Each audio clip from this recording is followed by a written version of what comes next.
விஜய்க்கும் திரு சீமான் அவர்களுக்குமே ஒரு ஒரு ஒரு பார்வை நான் வைக்கிறேன். என்னன்னா, திரு சீமான் அவர்களுக்கும் விஜய்க்கும் இருக்கிற பிரச்சனையே, அவங்க 2 பேரும் ஒரு வேளை மனதிறங்கி விஜய் தான் தன்னைய தேடி வரணும்னு சீமான் நெனைக்கிறார். சீமான் வந்து நம்மள தேடி வரட்டும், நாம ரெடின்ற மாரி மைண்ட் செட்ல இருக்கிறதாவும் சொல்றாங்க. ஆனா, திரு சீமான் அங்க போமாட்டாரு. விஜய் இங்க வராம காத்துட்டு இருக்காரு. அதாவது அவர் வந்து இது நம்ம போக்கூடாது இறங்கி, அவங்க வரட்டும் அப்படின்னு நெனைக்கிறாங்க. இந்த ஒரு ஒரு மனப்பான்மையும் இருந்துட்டு இருக்கு. அதனால தான் சேர முடியாம இல்ல இருக்குது. சீமான் அவர்கள் வந்து பாத்தீங்கன்னா 2024 தேர்தல் முடிஞ்சதுக்கு அப்புறம் ரிசல்ட் வரதுக்கு முன்னாடி ஒரு ம். ஃபங்க்ஷன் அட்டெண்ட் பண்றாரு. அப்ப வந்து தெளிவாவே சொல்றாரு, இல்ல கூட்டணி வைக்கலான்றாங்க. நம்ம தம்பி கூட தான் வைக்க முடியும்.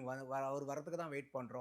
தம்பி கூட வேணா கூட்டணி வைக்கலாம். மத்தவங்களோடலாம் கூட்டணி அததான் வைக்கிறது சொல்றேன். வாய்ப்பு இல்லன்னு அததான். சொன்னாரு. ஆமா.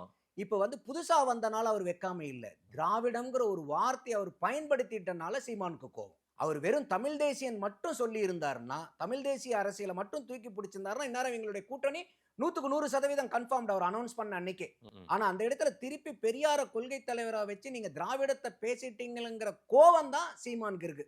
ஏற்கனவே இருக்கக்கூடிய திராவிட கட்சிகளை அழிக்கணும்னு நாங்க போராடிட்டு இருக்கும்போது, புதுசா ஒரு திராவிடம் வந்து அதுக்கு மறுபடியும் வந்து தண்ணிய ஊத்தி வளர்த்துற மாரி இருக்கும்போது, நம்மளுடைய போராட்டத்துக்கு வந்து வலு சேர்க்காம எதிர்முனையிலயும் இவருக்கு வந்து ஒரு வலு சேர்க்கக்கூடிய நபரா வந்துட்டாருங்கிற அந்த வருத்தம் தான் சீமானுக்கு. என்னுடைய அடிப்படையில பார்க்க போனீங்கன்னா, அவரும் தமிழ் தேசியம் சொல்றாரு. இவரும் முழுக்க முழுக்க தமிழ் தேசியம். அவர் பாதி தமிழ் தேசியம். அதுல கூட இப்ப காமன் மினிமம் போகறாம்ங்கறாங்க இல்லையா? அந்த மாரி கூட அவங்க உடன்பாடு சேரலாம். ம். ஆனா சீமானுக்கு அதுல உடன்பாடு இல்ல.